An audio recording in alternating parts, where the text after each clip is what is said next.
गसाइगाव महकुमानि सिङाव थानाय पकिहागा गामियाव सुबुं सावस्रि इन्जिनियारिं बिफाननिफ्राय रायजोफोरनो दै जगायनायनि थाखाय गंसे गोदान बिथांखि सेंसन जानायखौ लानानै गामियाव गोरोबलायै सोमजिदों।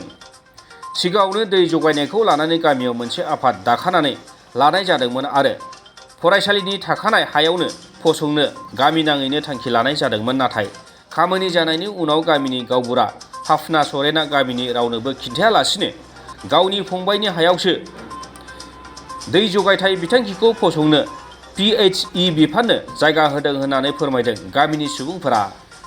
नाथाय गामिनि थांखि लाखानाय बायदि खामानिखौ मावाब्ला गामिनि रायजोफ्रा गनायनानै लाया होनना फोरमायदों आरो गावबुरानि बेबायदि थांखि लानायखौ सोंखारिदों गामिनि रायजोफ्रा।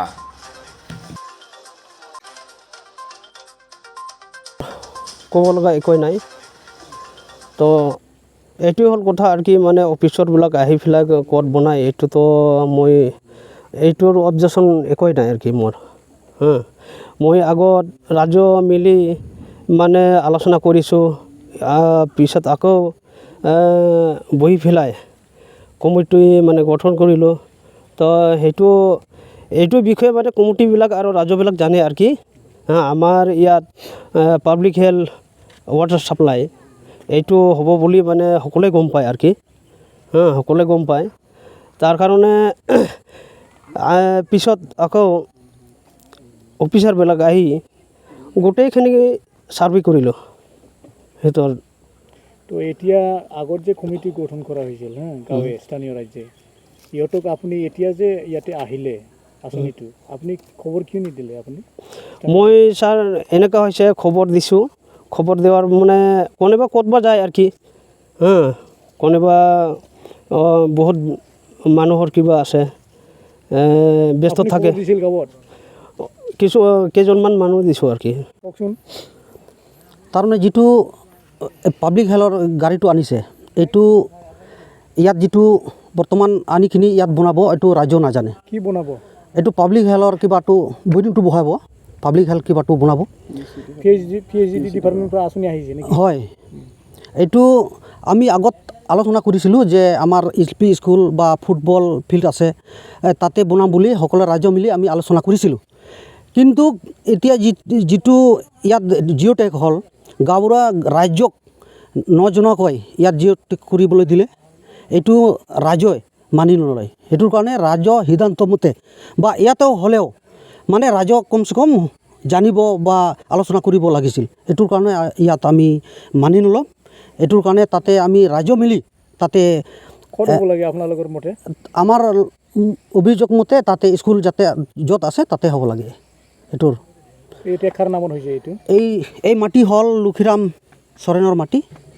এই মাটিত বোলে বনাব নিজৰ ইচ্ছামতে গাঁওবুঢ়াই নিজৰ অভিযোগ মতে ইয়াত আনিছে বা ইয়াত বনাব বুলি কিবা কৰিছে। গাঁৱৰ ৰাইজৰ লগত কোনো আলোচনা হোৱা নাই? যিটো হৈছে এইটো কোনেও নাজানে। ইয়াত আমি জানো যে তাতে বনাব, তাতে হ'ব, এইটো কোনেও নাজানে। এই নিজে অভিযোগ মতে ইয়াত আনিছে বা ইয়াত বনাব বুলি কিবা গাড়ীটো আনিছে আৰু কি। আগত যে স্থানীয় ৰাজ্যে বোলে কমিটি গঠন কৰিছিল তাৰ কাৰণে এইটো কি হ'ল? এইটো বনাইছিলোঁ কিন্তু কোনেও নাজানাকৈ ইয়াত আনিছে, এইটো কমিটিও নাজানে, ইয়াত নল'ব। এইটো ইয়াতে হ'লে কি অসুবিধা আছে আপোনালোকৰ? ইয়াত অসুবিধা মানে এইটো ছাইডত যেনেকুৱা এইটো লাষ্ট বৰ্ডাৰত এইফালে মানুহ নাই আৰু আমাৰ মিডিলত হ'ব লাগিব। মিডিলত যাতে সকলো মানুহ ইয়াত সুবিধা পায় বা পানী পায়, এইটোৰ কাৰণে আমি গাঁৱৰ ৰাজ্য মিলি য'ত মিডিলত হ'ব তাতে বহাম। আমি এইটোৱে আলোচনা কৰিলোঁ যে স্কুল তাতে আছে, এই স্কুল তাত বনাইলে মানে সকলো মানুহ পানীটো পাব। সেইটোৰ কাৰণে আমি চৰকাৰৰ ওচৰত অনুৰোধ জনাইছোঁ যাতে উচিত তদন্ত কৰি যাতে ইয়াত বস্তুটো বনাব লাগে। আৰু আমালোকৰ অভিযোগটো এইটোৱেই হ'ল কি এই যে ৱাটাৰ ছাপ্লাইটো এতিয়া দি আছে, এইটো আমালোকে ৰাজ্য যে আগতে জমা হৈ আলোচনা কৰিছিলোঁ, আলোচনাৰ মাধ্যমে আমি আমাৰ পকিহাগা গাঁৱতে এটা LP স্কুল আছে, সেই LP স্কুলৰ কাষতে আমি এই বস্তুটো বনাবলৈ আমি ব্যৱস্থা কৰিছিলোঁ বা আমি ঠিক কৰিছিলোঁ গাঁৱৰ ৰাজ্যে মিলি। কিন্তু কি হ'ল আমি নাজানো গাঁৱৰ ৰাইজে কি কৰিলে, অকলে অকলে এইটো নিজে বঢ়িয়াকৈ নিজৰ ইচ্ছামতে এই বেলেগ জেগাত এক চাইডত আমাৰ গাঁৱৰ এক চাইডত এইটো ঠিক কৰিলে